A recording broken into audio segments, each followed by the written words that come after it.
Welcome to another edition of Mitch's Media Musings. This is another in a series of audio podcasts with interesting media outlets and media folks around town. And today we are talking with Beth Bond, who is the curator of sustainable news with Southeast Green. Good morning, Beth. Good morning. Well, let's talk just first about what is Southeast Green and what are people going to find when they go to your website? Well, that's a really interesting question because I've done a very good job of confusing folks. I think of Southeast Green as a definition of new media. We are a website that provides news and information and a little bit of fun about sustainability and environmental policy, business news, and for the Southeast. But a lot of people call me a blog, and I think that's because I'm a female. I think it's sort of crazy. So I've sort of given up arguing about whether we're a blog or new media or a website, but essentially we're a portal where we aggregate press releases from all over the Southeast. We cover 13 states, and we also have some information about how to become green, whether it's in your business or your home.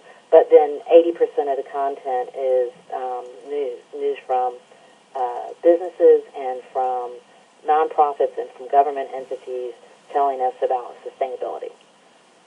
So, I look at it and, I definitely see a news website. I don't see a blog. I mean, to me, a blog is someone just kind of talking about a topic. I mean, your site is definitely news. Right, and it's not, I do a little bit of writing. My voice really comes through because we do a weekly radio show, and so being from Alabama and English is my second language, I don't have to edit the show, and I get to interview people from all over the Southeast. But unfortunately, in the PR world, it's very clear that I'm not a blog. I think the professionals understand it. But when you get out into the general business population, they're just utterly confused. And HubSpot, which I don't consider a blog, is being called a blog. So I thought, well, if HubSpot can be called a blog, then I'll stop. I corrected people all the time, but I've just let it go. But it really is a news site, and we've tried to be very progressive. We have videos. I do MOS, Man on the Street interviews when I'm out and about. So we have video. We have the radio show, which is essentially a podcast. And then we have over 10,000 pages of articles now. So let's talk about the radio show for a second. Is that how often is that done? Well, we do it once a week, and it broadcasts at 9:30 a.m. Wednesday mornings. We use a format called Blog Talk Radio, and you can listen to it live, which is really cool because when you listen to it live, you can actually join us in the chat room, and if you have a question for our guests, then you can type in the question and we'll ask it live on the air. Afterwards, it becomes a podcast, and you can find the episodes on the website, or you can subscribe to them through iTunes too. Okay, yeah, that's good. I've suggested iTunes to a couple of folks who've done this, been doing podcasting and audio. So, what would you say is kind of unique and different about your site compared to other news sites? Of course, obviously the environmental and green focus, but anything else that's kind of unique and different? Well, I will take a moment to talk about why the environmental news. People are like, well, you can find this information on the internet, but the truth is if you don't know about it, you can't find it. And everyone knows in the last 5 to 10 years, environmental news has disappeared from major media outlets.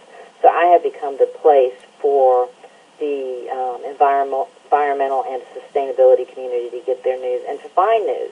The other things that I think that make us unique is being sort of a one-armed wallpaper hanger, basically trying to do everything.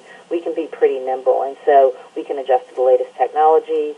We very, very early adopters of social media, so we have very strong presence and a very strong organic presence. I just did it naturally. I didn't pay for likes or anything in regards to that. And so I think the fact that we're constantly pushing out this news through social media channels even adds to our value for the community.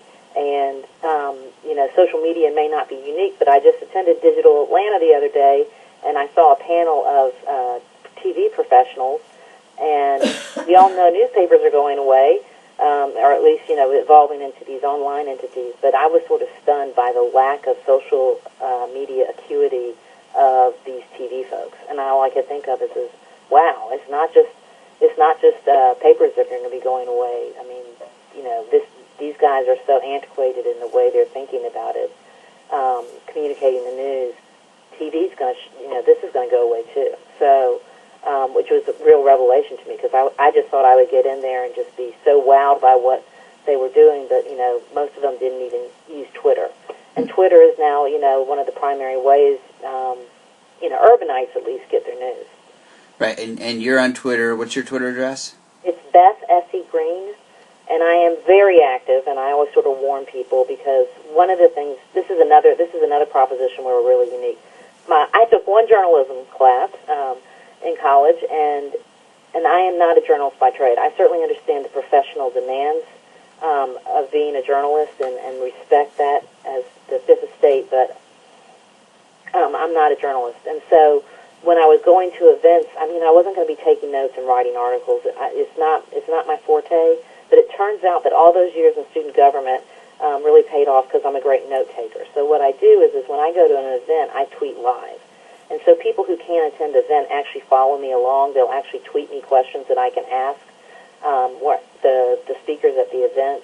And so, and I just happen to have the fastest thumbs this side of Mississippi, who wanted to grow up to be that. And so I can do about 50 tweets in an hour. So it's really fun. It's sort of funny because it's fun, even though you're covering like the geekiest, wonkiest policy thing, to be able to send that news out immediately and have people react and appreciate that work. And then afterwards, we come back and we compile all those tweets, and I call it a tweet diary. And then you can just read the tweets in order, just to get. And it's sometimes you want to take the luxury of being sunk into the words and the beauty of someone writing in a well-crafted article. But for those who just need the facts really quickly, those tweet diaries are great because they can just skim right through them. Yeah. Okay. So, what do you see as the kind of the hot topics right now in your area? Well, it's interesting because Southeast Green is celebrating its fifth year this fall, and it changes, right? I mean, you hear about news cycles and everything, and in theory, but it is sort of interesting to see what the hot topics are, and so. Right now, we ran into each other at the ARC. The walk-ups, which is an urban planning type of idea, is very popular, which is going to coincide perfectly with Sustainable Atlanta is doing eco-districts, which is going to allow neighborhoods who have business communities to sort of create their own little district, and then they have to meet certain targets in regards to recycling and water conservation and that kind of thing.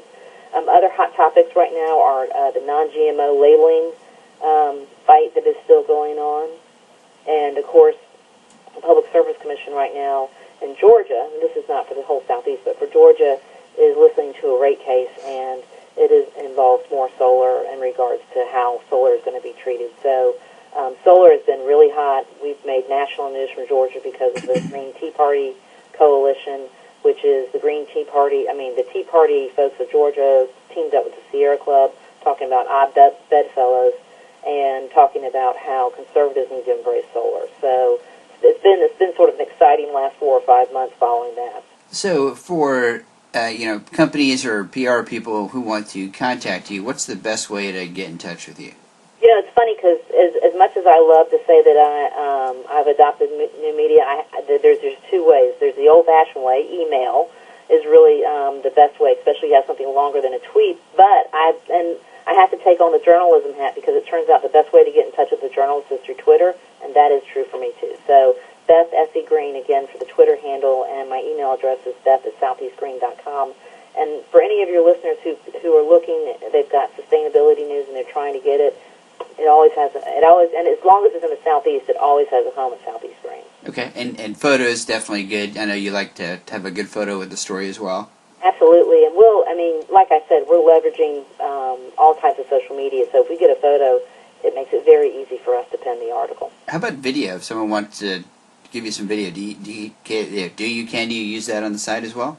We actually have a pretty large video section. Video, for me, just because it's easier and we don't have to worry about transferring files. If you have it on YouTube, that's fine. I can do Vimeo too. But YouTube is my preference. But we'll take video all day, every day. Okay. In fact, at the